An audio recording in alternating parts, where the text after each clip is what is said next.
वर्ष बाद भी सत्संग का असर रहता है। इस घर में जो बड़ी माँ थी वो हमारे सत्संग सदन में जाया करती थी और गुरुदेव का भी शायद उनसे मिलना हुआ था, मुझे पता नहीं है। और जब उनका शरीर जाने वाला था गुरुदेव का, तो भैया ने मुझे एक बात बताई। उन्होंने कहा मेरे पास खबर आई कि गुरुजी का शरीर अस्वस्थ है, तो मैंने उनके लिए औषधि मंगवाई, दवा मंगवाई, पर वो पहुंच नहीं पाई उनके शरीर रहते। तो मेरे मन में उसी दिन ये भाव आया था कि गुरुदेव को स्वस्थ करने के लिए उनके मन में भावना आई कि उनके लिए दवा मंगवाई जाए, औषधि मंगवाई जाए। दवा तो नहीं वो ले सके, औषधि उनको नहीं मिल सकी, परंतु ये भावना आज तक कायम है। 50 वर्षों के बाद आज का ये आयोजन सद्गुरु की कृपा से बना। अचानक से क्या मन में भाव आया मौसी जी के, अरे जा ललता बा सरोज बहुत प्यू प्यू कर रही है, बिका सत्संग करे। और जैसे ये आवाज कानों में पड़ी, मेरा भी इस परिवार से जुड़ाव है, तो मन गदगद हो गया। और सरोज भाभी का तो ठिकाना ही नहीं खुशी का कि मेरे घर में सत्संग होगी, मेरे घर में सत्संग होगी। इस सत्संग का इतना महत्व क्यों है? हम सुना करते हैं कि काक भूसुंद जी जब सत्संग करते थे तो 100 योजन तक उनके सत्संग का प्रभाव रहता था।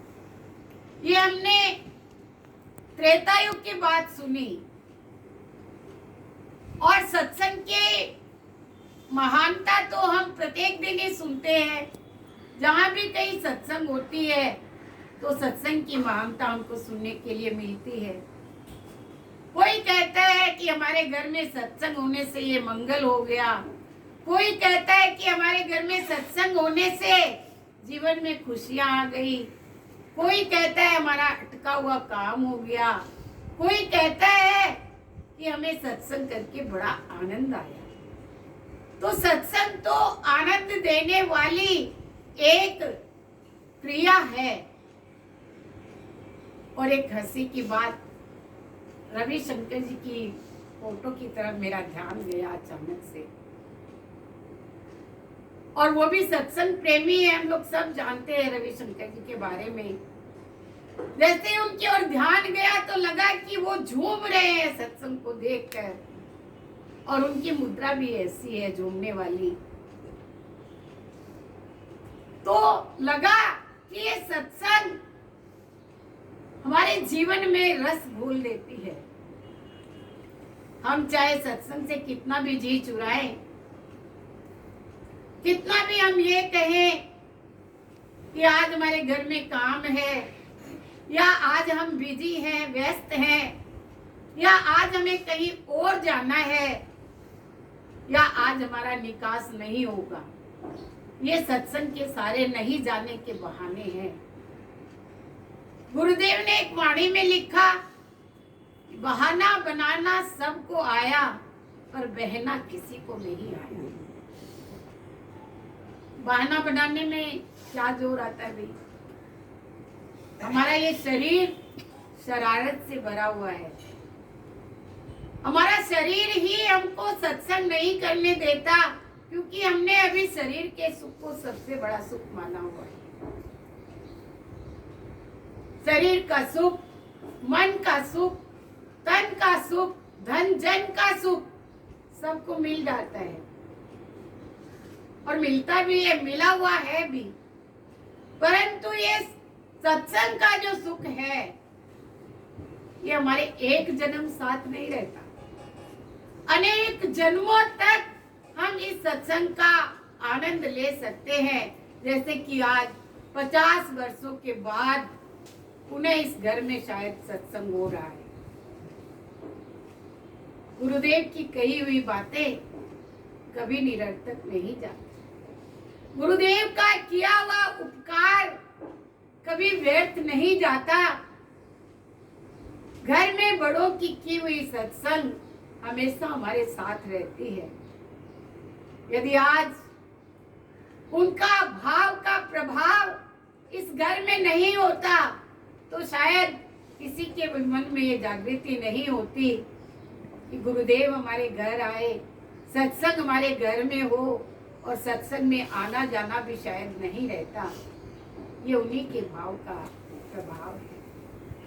हम लोग जानते हैं कि हमारे परिवार में सुख समृद्धि होती है, हमारे घर में रिद्धि सिद्धि होती है, तो हम लोग सब कहा करते हैं कि बड़ों की कृपा है, पूर्वजों की कृपा है कि हमारा परिवार फल फूल रहा है, हमारे परिवार में रिद्धि सिद्धि और समृद्धि सब बड़ों की कृपा से हो रही है।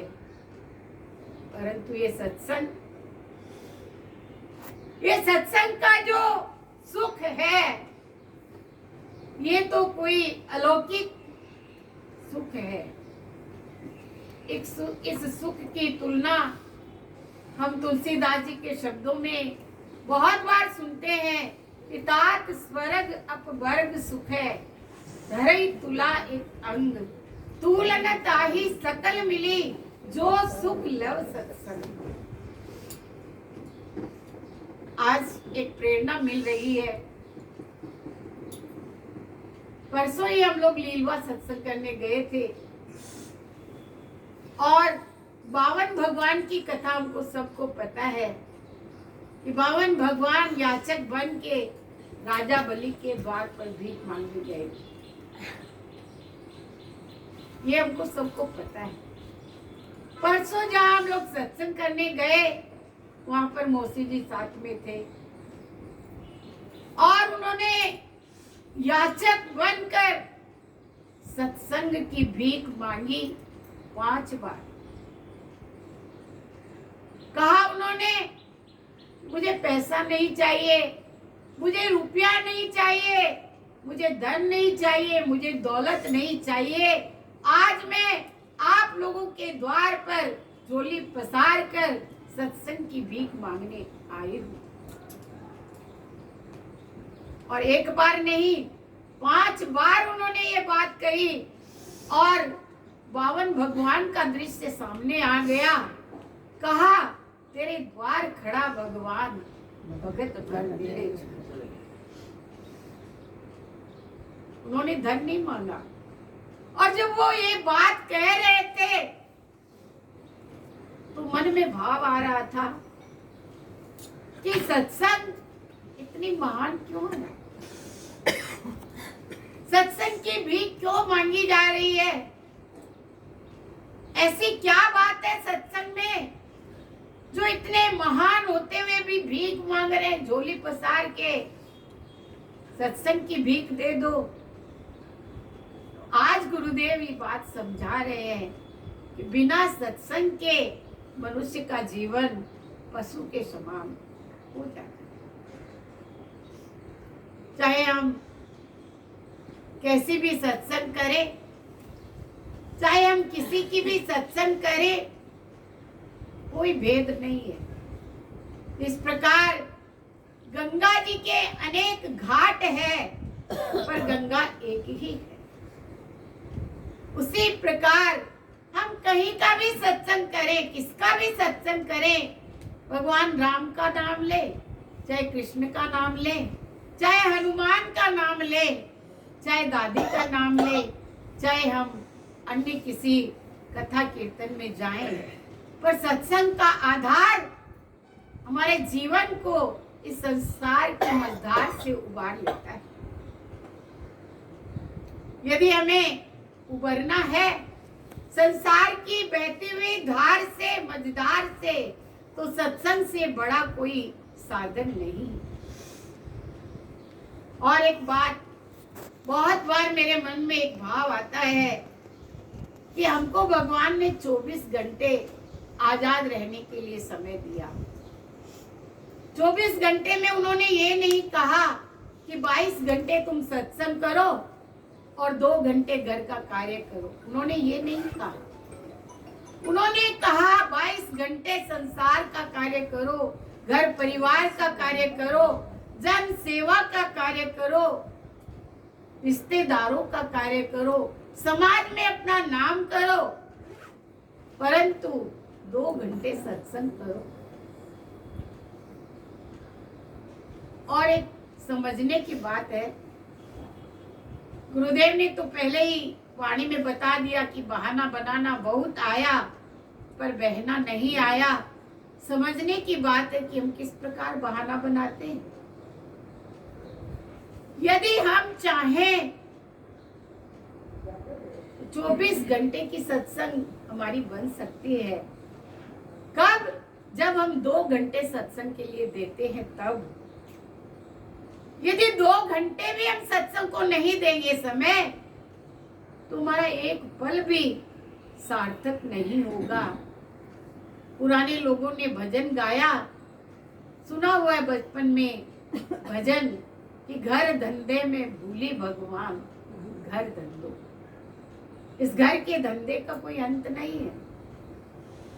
हम प्रभात में उठने के साथ साथ अपने कर्मों का स्विच ऑन कर देते हैं।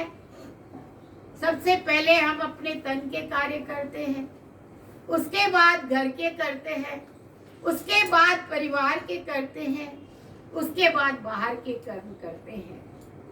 कर्मों की हमारे सामने कोई कमी नहीं है। करते ही जाओ, करते ही जाओ, कर्म करते ही जाओ। कभी हम झल्ला कर कर्म करते हैं, कभी हम प्रसन्न होकर कर्म करते हैं, कभी हम थक कर कर्म करते हैं, कभी हम परेशान होकर कर्म करते हैं, पर हम कर्म करते ही रहते हैं। क्योंकि बिना कर्म किए हमारे जीवन में कोई सुंदरता नहीं आती है। और गुरुदेव ने कहा मनुष्य कर्म प्रधान है। कर्म करने की कोई मनाही नहीं है। कर्म करना कोई बुरी बात नहीं है। कर्तव्य का पालन करना बहुत सुंदर बात है, पर हमें पता नहीं कि हमारा सबसे पहला कर्म क्या है, क्या कर्तव्य है हमारे जीवन का, कौन सा काम हम करने के लिए इस धरती पर आए हैं। ये हमें पता होते हुए भी हम लापता है, बेपता है। क्योंकि हम लोग सब जानते हैं कि माता के गर्भ में हमने ये कोल किया था।